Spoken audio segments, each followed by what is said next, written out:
The inside story on the issues that affect you and your community. This is Local 12 Newsmakers. Good morning and welcome to Local 12 Newsmakers. It's 2 weeks after the midterm elections and folks have had an opportunity to digest the results. I am joined this morning by the leaders of the local Republican and Democratic parties to assess what happened and where we go from here. I'm joined specifically by Alex Triantafilou, the chairman of the Hamilton County Republican Party, and Tim Burke, the chairman of the Hamilton County Democratic Party. Both are members of the Hamilton County Board of Elections.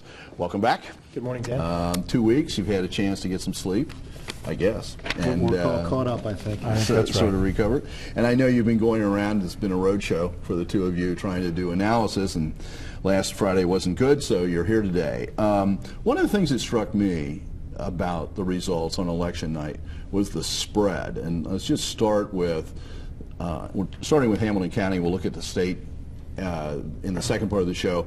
But if you look at issue 1, the school board race in the city of Cincinnati, you look at issue 6, the family services levy, issue 7, the health and hospitalization, they're basically all 70-30%. I mean, they're massive spreads. How do you explain that? I'll start by saying that there wasn't organized opposition against any of those. As a matter of fact, for issue 6, I co-authored with my friend and former colleague, Judge Anne Marie Tracy, who's a Democrat. We co-authored an editorial supporting the family services levy. You know, on the icon tax on the museum center, I think that's worth noting, Dan, because although there was a lot of angst by sort of the inside crowd on that question, at the end of the day, the commissioners made it leaner and meaner and made it so that no organization naturally opposed it. And I think, again, we think that was a win ultimately for the citizens because that didn't have organized opposition and it passed. And we're going to save this iconic structure, the museum center. Tim, anything to add to that? Simply this. I think there were good cases made for all 4 of those levies. The Hamilton County Democratic Party did endorse the school levy, and the 2 of the issues we were not asked to take a position on the Union Terminal levy. You weren't asked to take it? We were not. I'm surprised. I made it clear that I supported it, but that was not a party position. Alex is right. The critical thing was there was no organized opposition to any of those levies. And frankly, that much speaks well of our voters as well in recognizing important governmental functions that do need to be funded, even when it means funding out of their own pockets. I have to tell you, the people who ran the, and were at the center of issue 6, the family services levy, at 10:30 at night when they arrived at the Board of Elections were in shock. I mean, that they were winning by that much because they're not used to that. It doesn't. Those spreads are unusual. Another spread that's really unusual in my mind was on the State Board of Education. Now, here's a race that not a lot of people paid attention to. We did a Newsmakers interview on this very early because it's a race. Anything dealing with education I think is important. Pat Bruns, who had run before, won that. Democrat. Won in this county by 29,000 votes, and that offset the loss in her losses in Warren County. But again, how do you explain that kind of spread in Hamilton County? First of all, Pat was a very popular candidate. She's just a ball of fire. She's great to be with. She brought a lot of energy to her campaign. It was a race, frankly, that both parties took very seriously. And we knew here in Hamilton County that she had to win with big numbers here in order to overcome what was a pretty certain loss. Did you ever dream of 29,000? No, I mean but that was certainly enough of a comfortable spread for the results in the end not to be terribly close. Alex? You know, Debbie Terhar held that seat. She was actually president of the State Board of Education. She got out late. It's going to sound like some excuse making from us, but she ultimately got out more in the middle of almost the middle of July, and we found a young upstart young business guy who was very interested in advancing the cause of education in this state. Young dad, Zach Haynes, and he ran strong, but again late in the race. And the other big factor in this race, and I think you can't ignore it, is the amount of dollars spent for Pat Bruns. I mean, I know we were getting mailers. We even saw some TV advertising from her, some regular regular just kind of regular grassroots materials coming in on that race. You know, our perception of that, and I haven't looked at it, is that the unions ultimately spent a lot of money. The teachers union spent a lot of money to help Pat Bruns win that race because they do want that seat. We're disappointed in that one, especially with Warren County.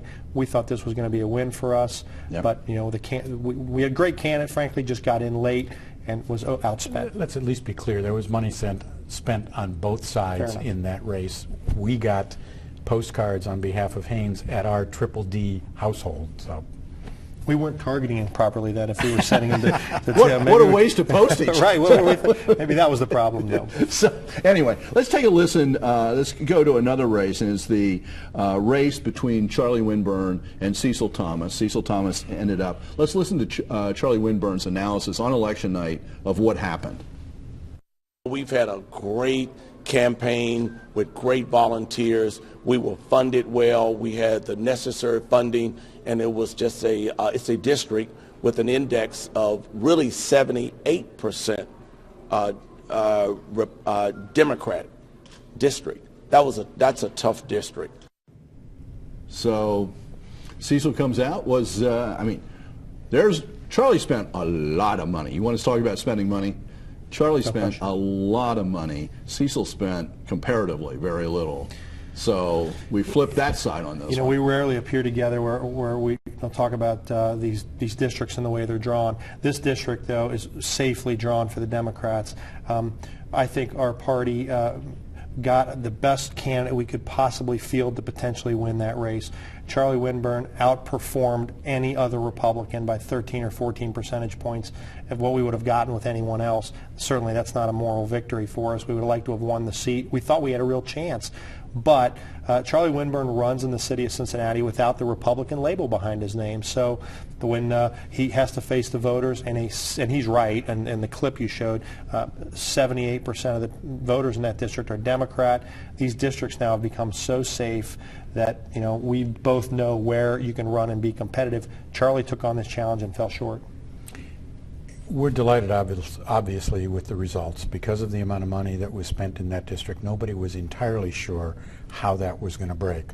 Cecil is a very unusual candidate because much of his campaigning, and this was true in his city council races, is really street-level politics in a way that nobody else does it. Mm-hmm. It's always worked well for Cecil, and it did in this case. Cecil also got some much-needed help from the Senate Democratic caucus, just as Charlie did from the Senate Republican caucus. Not nearly as much money, obviously. The one point that I would make as kind of a spin-off on that question is, if you look at it, we have 8 state legislative districts here in Hamilton County. Only one of those is anywhere near a competitive district. We knew which races we were going to win. They knew which races they were going to win. We may have all speculated about what was going to happen in the 9th Senate District.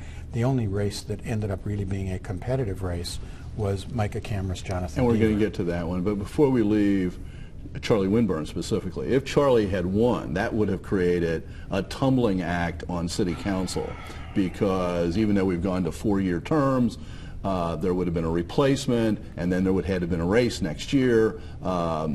So the question I'm going to raise is there a chance that Charlie, who's aspired for higher office, now gets an appointment from the Kasich administration and still leaves council? That's the second time today someone's asked that question. There must be a rumor out there.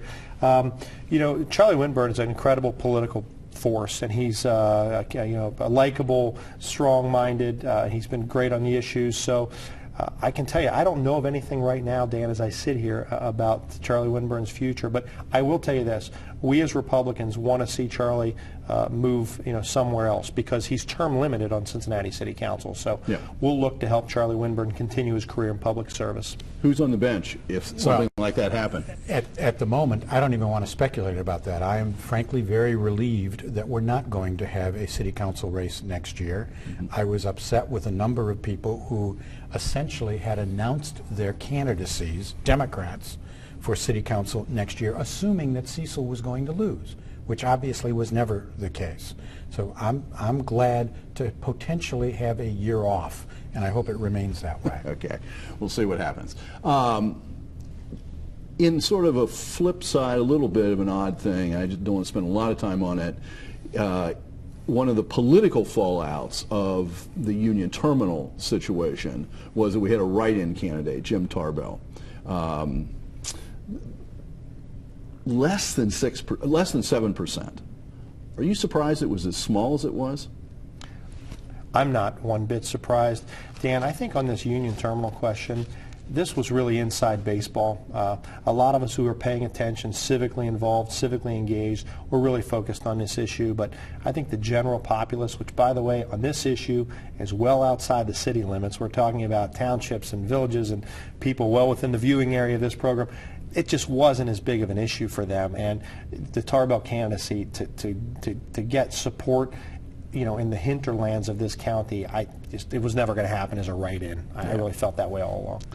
Write-in campaigns are very difficult, and it takes a strong organization to be successful in that.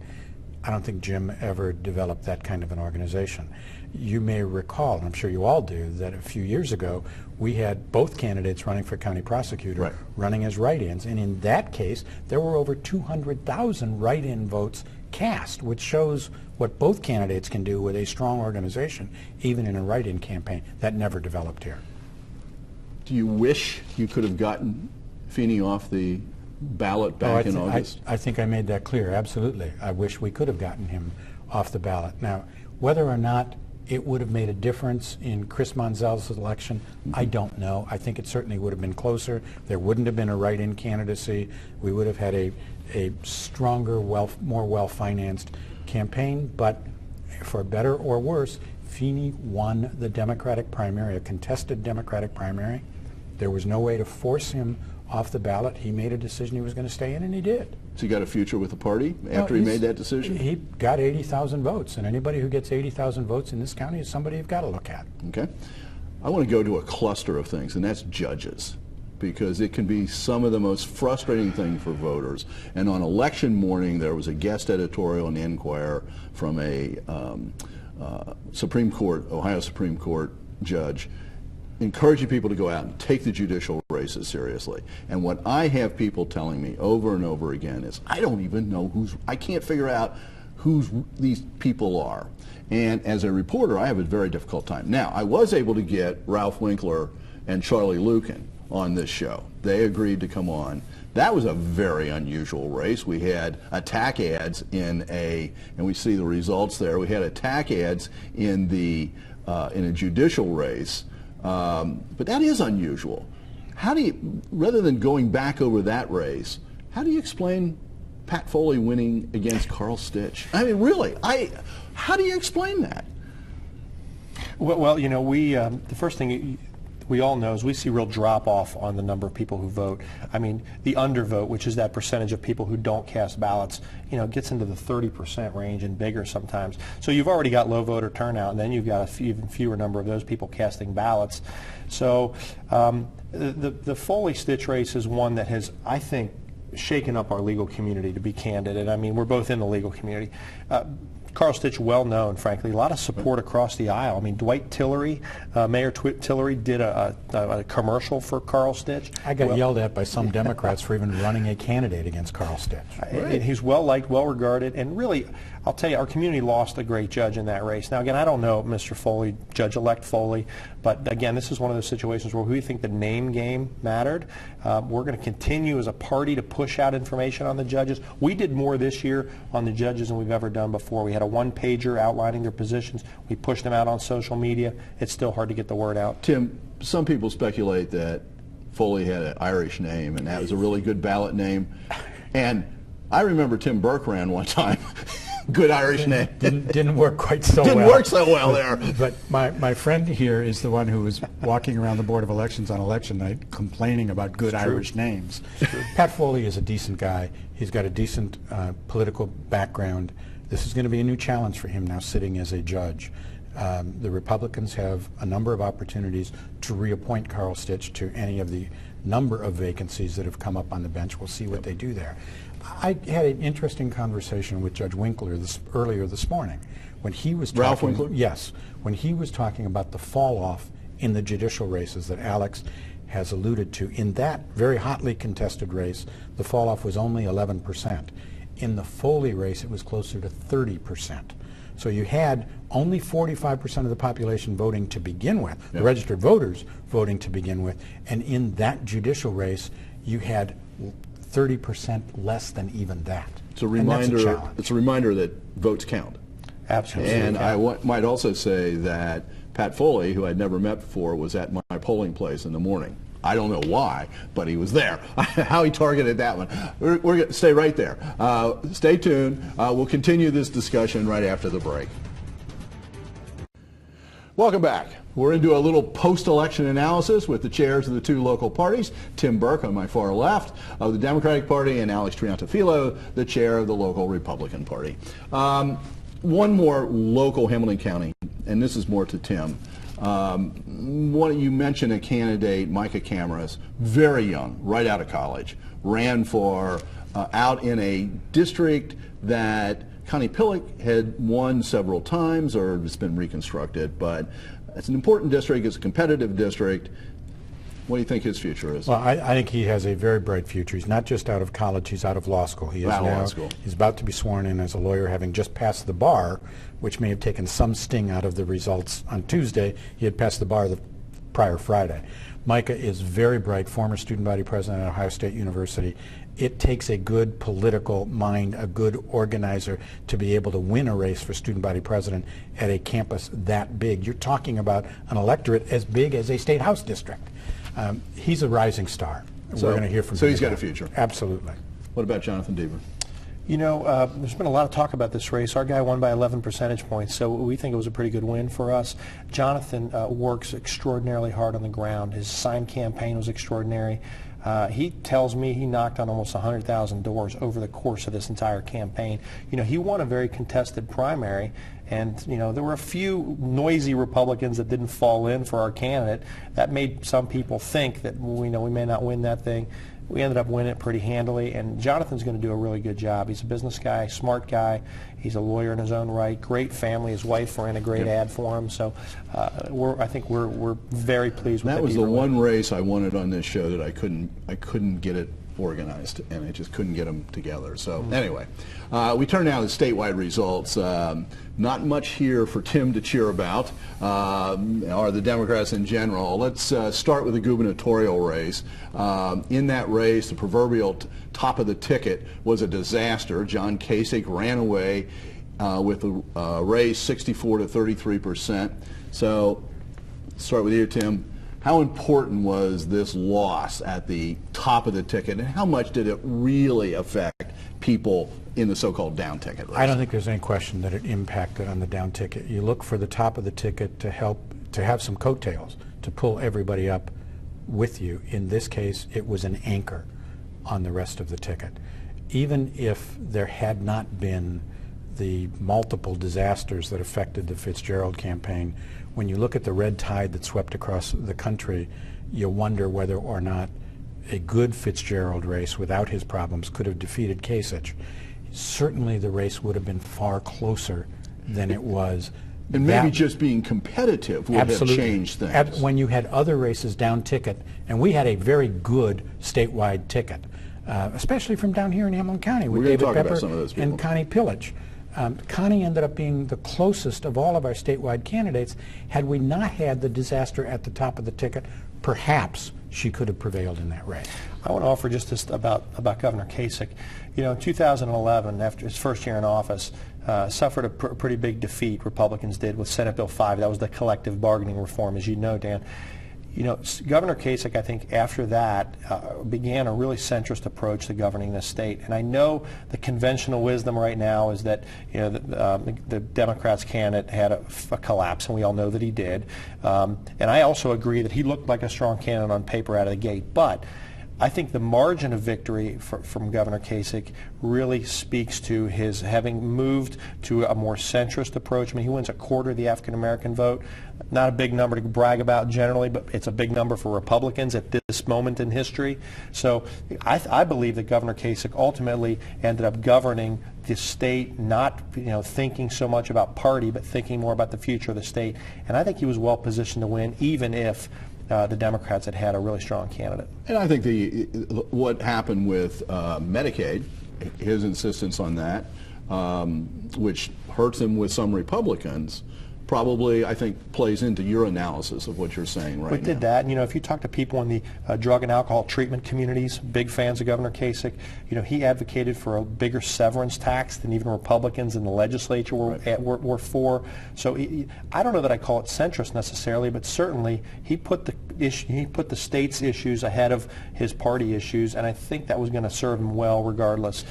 And I think, again, I'd go back. It's just if it was competitive, it would have changed things down ticket. Let's take a look at the fate of a couple of local people. And the Attorney General's race was barely less lopsided than with Mike DeWine, with 61% of the vote, and the local candidate David Pepper with 38%. Tim, this is, what, 3 losses in a row for David? Is this the end? I think it's 2 losses in a row for David. Well, mayor. And in between, he became a county commissioner. Okay. All right. No, I do not think it's the end for David. There's a real possibility that David may end up being the chair of the Ohio Democratic Party. David is very bright. I think we all know that. He's very talented. He is very good at articulating issues. He picked, and I never understood this, he picked the toughest race that we had and went after it because he felt that he meshed better as Attorney General than with any of the other offices.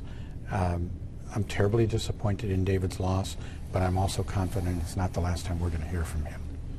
What do you think of that race? Well, I agree, and a lot of us, I know David too, by the way, in this legal community and this being involved in civic affairs. I was shocked he took on Mike DeWine. I mean, that's an established name in this state. He raises lots of money, which makes him more competitive. He's got a son who's in this media market, making headlines as both a city councilman, a commissioner, then a judge. I was surprised he took on the race.